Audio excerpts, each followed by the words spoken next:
is afternoon. It's finally afternoon. Good afternoon, everybody. My name is Brian Colburn. I run SitchRadio.com here in Irvine, California, and you are listening to another episode of I'd Podcast That. And today, stealing that from Shogun Strong, today I want to answer a few questions, but I want to share a couple of questions I usually ask when I'm talking to somebody about starting a podcast. The very first question I ask them is why? What is your why? And this question is very, very important because if you don't know what your why is, things are going to unravel pretty quickly, number one.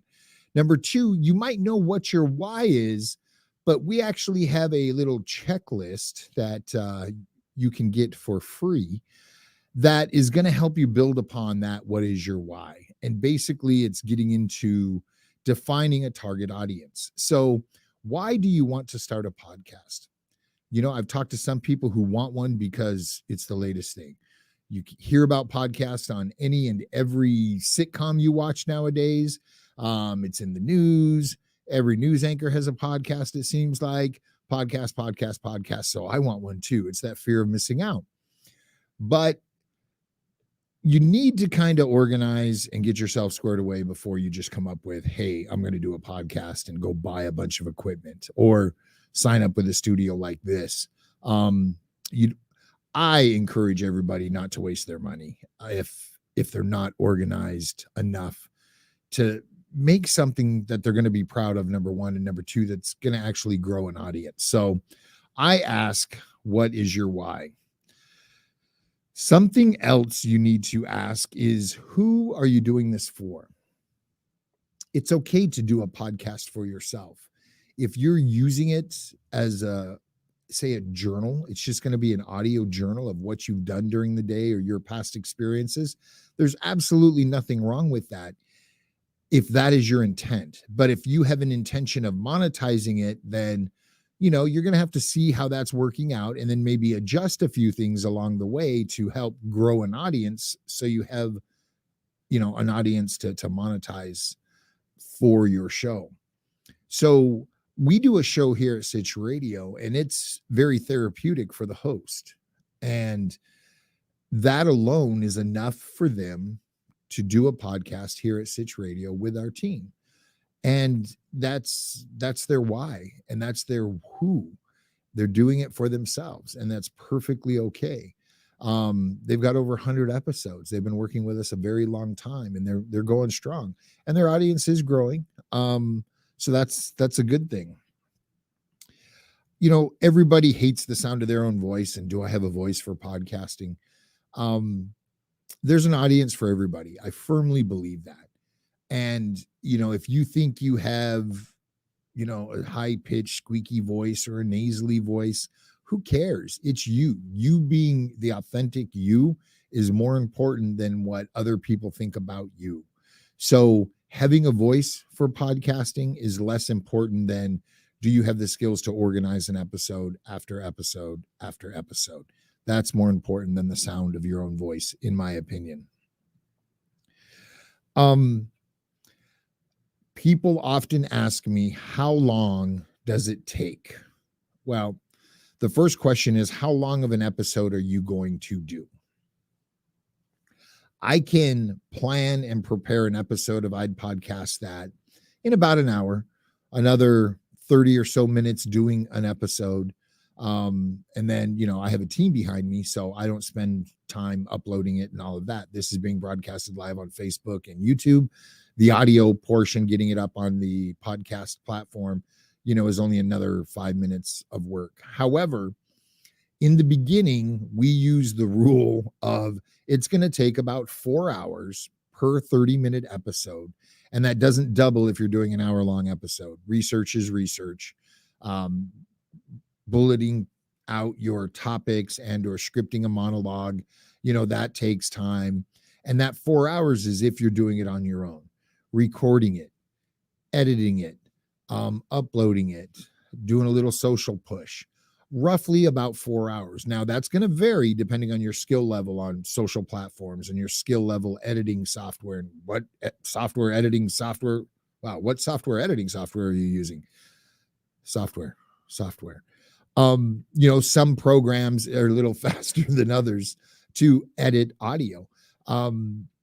How fast you can learn a piece of software. So many people are like, I heard Adobe Audition is the best out there. Yes, Adobe Audition is a phenomenal editing platform. However, it's a lot. There's so many options there, and it's a little harder to learn because there's so many things there.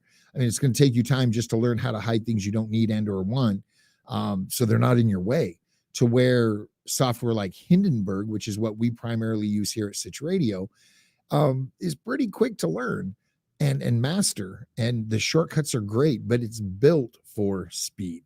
So there's that. So there's a lot of variables, but using that rule of thumb, about 4 hours of your time weekly for a 30-minute episode is a good unit of measure to start off with. Now, when it comes to time, the time to sustain it. So, midweek, you're going to spend some time posting on social platforms, promoting your show. You're going to spend time replying to comments on your show. We have one podcast that's in and out of hiatus. She diligently still spends 2 to 3 hours a week growing her social platform. So whether she's doing an episode or not, she's still committing that time, but she genuinely cares about the people who follow. And that doesn't make it labor. It makes it a labor of love. And she enjoys doing it. She enjoys talking to these people and getting to know them. And she feels as if she's helping them. So the time to sustain is there. Now, if you're going to have a guest on your show, you're going to spend some time emailing back and forth and doing a tech check and have a backup plan. So when that guest calls 10 minutes before and they're stuck in traffic or their plane's late or whatnot, you have a backup plan. Very, very important. There are so many platforms online, groups of talking about podcasting. Let's just take Facebook, for example. There are podcast communities on Facebook. There are podcast editing communities on Facebook. So if you're just an editor or you're looking for an editor, you can go there and you're going to find one. There are groups on Facebook to help podcasters find guests and guests to find a podcast to be a guest on. There's so much community out there. And one thing I caution you, you're going to get out of it what you put into it. Number one. Number two, please abide by the rules. Be sure to read them. Don't just check the boxes, yes, and enter, because you're going to break a rule. You're going to piss somebody off. You're going to get ostracized. You're going to get upset.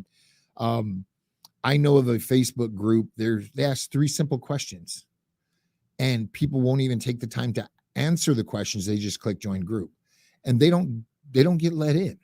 If you can't take the simple time too, why should the moderators in that community give you time if you can't answer 3 questions? Every group out there, almost every group out there has don't spam. So somebody's let into the group and the very first thing they do is, hey, come check me out over here. Well, violation of their group rules, you're going to get booted. Not only booted, that comment's going to get deleted and you're going to get banned or blocked from that group. These people have taken hours and hours to build a community, and you come in and act like a bull in a china shop. And that's just poor etiquette. So understand the rules, abide by the rules, contribute, give first before you ask. Firm believer. It usually works. If you're unsure whether you can post whatever, ask a moderator. They're clearly displayed. Who's the moderator? Who are the admins? Ask. Say, hey, I'm kind of new to the group, but I was thinking about posting something like this. Is that okay? They might give you permission. They'll let everyone else know that, yeah, this is cool. Let it go. So don't think of it as, I have the right to post whatever I want in somebody's group. You don't. Be very, very mindful of that. Now, on to some of the basic questions everybody asks are, what microphone should I buy? I encourage people that their first microphone should be the ATR 2020, I think it is now. We have several ATR 2100s, an older model, in the studio. And this is why. It's darn near indestructible. It's USB or XLR, so you have some flexibility. And this is the cool thing. I'm going to start a podcast. You buy this mic, you can USB it into your computer, say it's your audio input, and you're good to go. And then, I want to bring a guest on. Well, you're going to have to invest in, a small audio interface. Focusrite has great products. Zoom has wonderful products, and not Zoom the software, Zoom the hardware, that you can plug two XLR mics into, and it mixes it into one output that USBs into your computer. And the cool thing is you can grow with that microphone. A lot of people will go out and buy something like this, a $300 microphone, and it's XLR only. Doesn't require, actually, this one's not. This one is XLR USB, but it is still a $300 microphone. Don't start there. The values don't retain. And if you decide podcasting's not for you, you didn't invest $300 into a microphone. You invested, $80. That's key. And again, you can always upgrade. When it comes to microphones, we started the studio with ATR 2100s. I think they sound great. We invested up into Shure SM7Bs, or I don't even think we have any in play right now. We have them in studio. And then, or this is the SM7. Sure, I forget what the other model number is. However, we slowly improve and upgrade equipment, which is perfectly fine. We sell off some of the old stuff. We can lend it out. We have backups. The ATR 2100s, they still go to the field when we do field recordings, because that's not a microphone. This isn't a microphone I would feel comfortable taking to the field. That one completely.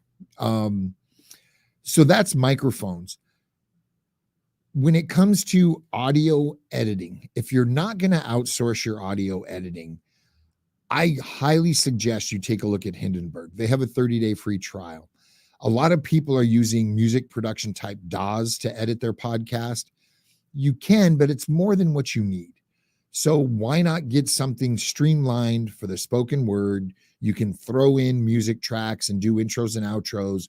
We can do so much with Hindenburg. And it's not a full DAW. We don't have all these bells and whistles in our way. We can get to what we need quickly, get things edited, get things sounding great, and get them out and up to the world. So take a look at Hindenburg. If you're looking for audio interfaces, we have Behringer mixers in studio. We have Zoom L8s in studio. We have portable Zoom in studio. We use a mix depending on what we're doing. We have Focusrite in the studio. So we've got a mix. And again, it's depending on what you're going to be doing. Now, Focusrite, you can go 1 mic, 2 mic, up to 16 mic. There are a lot of different units out there. I am a firm believer in think ahead 5 years. Get that piece of equipment that's going to last, number one. And number two, that's flexible. That's why I recommend USB and or XLR microphones, because you have some flexibility. So if you step up from a Yeti that's USB only, and now you need 2 mics, you're not buying 2 new mics and an audio interface. You're just buying 1 mic and an audio interface. Those are typically the 2 big questions. Oh, the third big question. What platform should I use for distribution? Look, not all companies are the same, number one. Number two, if it's free, I suggest you not do it because you're the product. And they're going to wrap it with commercials. They're going to, I've heard that some terms of service will you're giving them permission to change title and description. And it's your content. Be proud of it. Invest in a small hosting package and get it out there. We use Spreaker here because Spreaker gives us the ability to do live audio. And again, I like that flexibility. Libsyn's a great company. I've worked with them. I've never worked with Blueberry, but everything I hear about them is spot on. Todd and Lee from opposing companies, they do a podcast called The New Media Show. Check that out if you want to hear about podcasting and what's going on in the industry. But they work together. Most companies now are offering dynamically inserted ads if you go that route. They give you great analytics. I mean, there's so much to all of them. If you're looking for a price point, again, Spreaker might be your option because they have a $5 plan, I believe. You're limited on how much content you can upload monthly, but it's one of the less expensive hosting platforms where you retain the rights to your own content. Distributions, the next question that's usually asked, and we're going to wrap up after this is answered. But no matter where you host, there's typically some sort of distribution tab where you can easily click to get added to iTunes, Google, iHeart, Spotify, Podchaser, on and on and on and on they go.